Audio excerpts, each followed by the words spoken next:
Hey everyone, it's Eddie Campos with the Campos Real Estate Group of RE/MAX Preferred Associates, and it's time for Coffee with Eddie.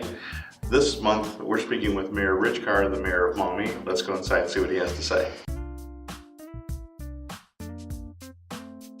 Hey everyone, it's Eddie Campos with the Campos Real Estate Group, and this is Coffee with Eddie. It's episode 50. We're speaking with Mayor Rich Carr of the city of Maumee, and we're going to address a couple of the hot topics in our community. So not just in Maumee, but in the community of Northwest Ohio, water is a big concern right now. Where do things stand today? Well, from the city of Maumee standpoint, we are working at three different possibilities for water. Our contract with the city of Toledo expires in 2026. If we do nothing, our water rates will skyrocket so high that it's going to be a major problem. Water's not fair in this area. Sylvania pays far more than Maumee. And you can imagine if you live next door and you're getting charged one rate for water and your next door neighbor a much higher rate, that next door neighbor is not going to be happy. And Sylvania has every right not to be happy. Maumee entered into a better contract and the city of Toledo used leverage against Sylvania. And so we're trying to, as the suburban community is trying to create a fair system because all of our contracts are going to be ending. Ours happens to be the first one in 2026, so we've been the most aggressive. So what we're doing is we are talking with the city of Perrysburg and Northwest Water District and the city of Bowling Green to have the possibility of having water come from Bowling Green across Perrysburg into Maumee and determine what the cost of that would be. We are also very actively studying the aquifer. The aquifer is basically another Lake Erie underground. There's been some concerns from the residents who live in that area, and I understand those concerns.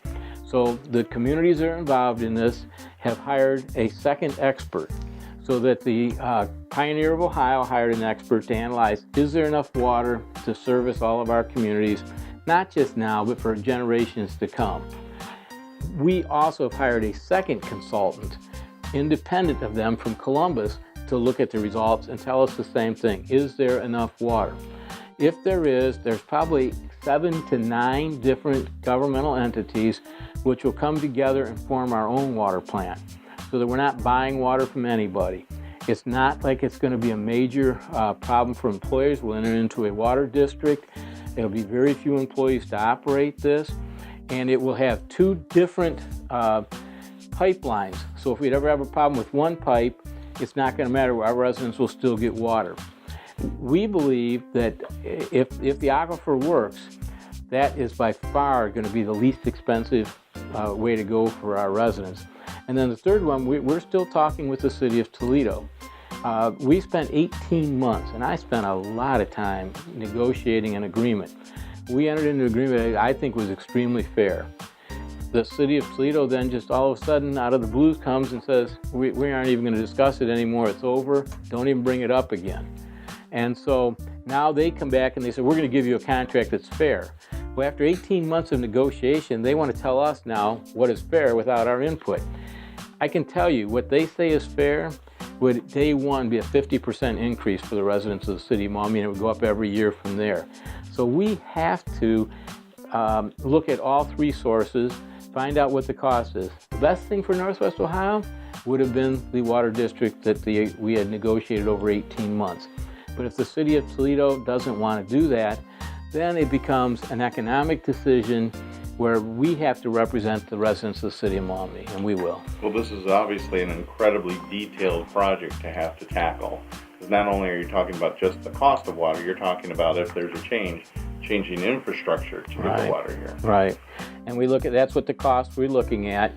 Any way we do it, the residents are going to have to pay for what it is. So what we want to do is be able to take all 3 and say, this is what the cost is. And right now, again, if the aquifer works, and in preliminary it looks very positive, but they still have work they're doing, we will know more in the next couple weeks. But the numbers for that would be significantly lower than the other 2, it appears. Okay. Well, obviously dealing with a lot of hot topics here in Maumee. Thanks for tuning in. This is episode 50 with Coffee with Eddie, and we'll see you next week.